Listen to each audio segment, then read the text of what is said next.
There were 11 people hanging desperately onto a rope attached to a helicopter. 10 were men, 1 was a woman.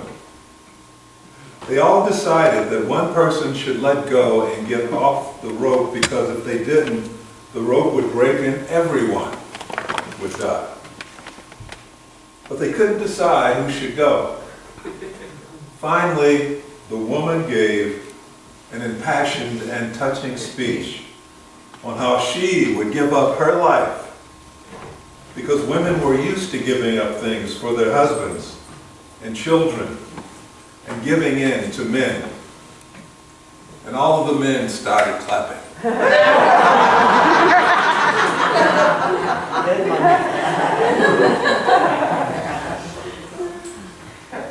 Last week, Cheryl Zaccardi reminded us that this August was the 100th anniversary of the 19th Amendment to the United States Constitution, giving women the right to vote. After listening to her talk, I found myself thinking about the importance and power of the women in our lives, in our society, in our government, and in our religion. Then I thought about the awesome power of the divine feminine in spirituality. Women are the glue of our lives and our society. I know men probably believe that they built this world, but I noticed that usually when a young man or woman is given honored for an achievement, an outstanding achievement, the first one he or she thanks is his mother. One of the things I found interesting about organized religion is that the proliferation of churches headed by women is only a very recent phenomenon. It's only been within the last 50 years that many, not all, but many of the barriers to women being pastors and leaders of religious organizations have been broken down. The irony is that most churches can credit their very survival to women, since women generally make up 70% of church membership. So most churches would die without the support of women. Also, many years ago when I was a bachelor in the Air Force, it was accepted belief that if you were looking for a one-night stand, you went to a bar. If you were looking for a relationship, you went to a church. When it comes to matters of the spirit, most of the traditional religious teachings elevate the masculine and diminish the feminine. That's because they tend to function in the world of mass consciousness. They operate in the consciousness that men are superior to women, that men know better than women when it comes to the way the world works. In fact, in 1929, leaders of the Southern Baptist Convention annual meeting agreed to allow the president of the Women's Missionary Union to address their group for the first time. But when she stood up to speak, a number of male delegates got up from their chairs and stormed out of the room in protest. The reason for this uproar was that certain male clergy were afraid that by allowing a woman to speak from the pulpit, they would violate what was called the dictum of St. Paul. That was the Apostle Paul's directive in 1 Timothy chapter 2, verse 12, in which he prohibits women from having authority over men. Which is an interesting position for Christian churches to take, since it was the women disciples who were courageous enough to stay with Jesus during his entire ordeal, while the men ran for cover. And it was Mary Magdalene who showed up at the grave to learn the news about Jesus, and she was the one who passed it on to the men who were hiding in the shadows. Things have been terribly slow in changing inside the halls of religion, but there has been a little progress. Now, now about 30 of the 40,000 Southern Baptist Church currently have a woman as pastor. But women are pastors in churches all over the country. Methodist, Lutheran, Anglican, Jewish, and on and on and on. Although both Catholics and Muslims have no female-led churches. Despite this resistance, however, infinite intelligence is bringing about dramatic changes as we move forward in time. In the world of business, women are beginning to show that they can run businesses just as well, if not better, than men. There is a tendency with women to soften the focus of the hard-driving profit motive to allow hints of humanity to be included. In government, women are making changes that are less hard-edged and cruel than the men who preceded them. In many mystical teachings, we've entered a new age called the Age of Aquarius. It is believed that in this new age, all that has been hidden will be revealed. It's also believed that the feminine energy will rise to take its place alongside the masculine. Well, we can see one part of that taking place right now before our eyes. The advent of technology, particularly the video smartphone, have been very instrumental in exposing many dark secrets and behaviors to the light of day. The wall of silence and secrets are crumbling into dust. As for the rise of the female, that too is becoming visible to us despite the obvious resistance. It's happening on the physical plane dramatically, but the feminine, divine feminine energy has always been there, always on the spiritual plane. The truth of the matter is that when it comes to the deeper spiritual teachings, the role of the masculine is diminished in favor of the feminine.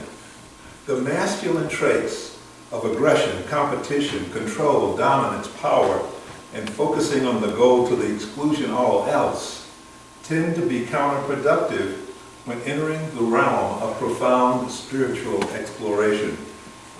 At the deeper levels of the spiritual experience, it is necessary to let go of those masculine traits because they are functions of the conscious mind and the ego. They are functions of the material world, which often choose to totally ignore the spiritual aspects of life and can often lead to painful outcomes. But as one proceeds into the deeper levels of spirit, it becomes necessary to open to the urgings of spirit and to let go of the drives and desires of ego. Some of the traits that the divine feminine brings to us is, our introspection, empathy, openness, intuition, patience, radiance. Now the masculine energies and the feminine energies are not restricted to one gender or another. It is in all of us, in each and every one of us, there are masculine aspects and feminine aspects. They are necessary in order for us to be balanced. We actually need both of them to reach our highest potential. Having one without the other creates dramatic imbalance. The masculine without the feminine creates a negative atmosphere of aggression, competition, hostility, paranoia, oppression. The feminine without the masculine creates an atmosphere of ambiguity, softness, immobility, doubt, retreat. So the opposing forces of both are needed to come together to create a wholesome middle ground of peace and progress. In my daily online broadcast, I always stress that we are, each and every one of us, individualized expressions of infinite intelligence. And I repeat often that it is our duty as spiritual warriors to express the divine spiritual energy of love in order to bring healing and peace into the world. These are the expressions of the divine feminine. By going within ourselves for at least a few minutes each day, we calm down our frantic seeking and begin to build connection with infinite intelligence through the divine feminine and its peace. If we go within ourselves for at least a few minutes every day, we can begin to heal the paranoia that plagues us in the midst of this health crisis and the financial tailspin. Then we can begin to build a relationship of trust with infinite intelligence. Trust that infinite intelligence will get us through this if we can just relax a bit and allow it to work through us, for us. By going within ourselves, by spending a little quiet time, some call it meditation, just listening and allowing our connection to Spirit to settle us, we can begin to build confidence in the expression of our divinity. Because then we can begin to know with greater assurance that we are indeed the children of God, that we are the individualized expressions of infinite intelligence. And as that confidence grows, we begin to feed energy to a strong, radiant aura that surrounds us. And that aura can be felt by anyone who is in our presence. By going within ourselves for a few minutes every day, we enable ourselves to see that there is more to the world than just our own desires and needs. We begin to develop an ability to see the bigger picture. We begin to strengthen our empathy muscles and develop ways to understand the lives and concerns of others on a deeper level. And that will help us to see and understand how we can cooperate with each other and understand how to build a better outcome rather than always competing with each other and tearing down each other's efforts. By going within for a few minutes each day, we can begin to develop our sensitivity to hearing the inner voice of Spirit and shut down that loud voice that is always screaming, I want this, I want that. Hey, I didn't get what I wanted. Why am I being treated this way? When that is shut down, that soft inner voice of Spirit can begin to be interpreted, heard, and expressed as intuition. Intuition is knowing something without logical explanation or reason. Intuition is that sense in your gut that tells you no when your mind is telling you yes. Intuition is the feeling that causes you to pause before you step out onto thin ice, even though the scientific gauges in front of you tell you that the ice is inches thick. Then you learn later that the gauges were stuck on the wrong reading. Intuition is the direct feedback from that living electromagnetic field that surrounds you and extends out from you for several feet and is in contact with others around you as well as in other dimensions. With intuition working for you, your creativity is expanded. With intuition working for you, you can avoid situations that might be harmful to you. With intuition working for you, you are greater than you imagine yourself to be. 100 years ago, our government finally yielded to feminine principle and gave women the right to vote. 50 years ago, some religions broke down under the pressure of divine feminine and started giving women the right to lead churches.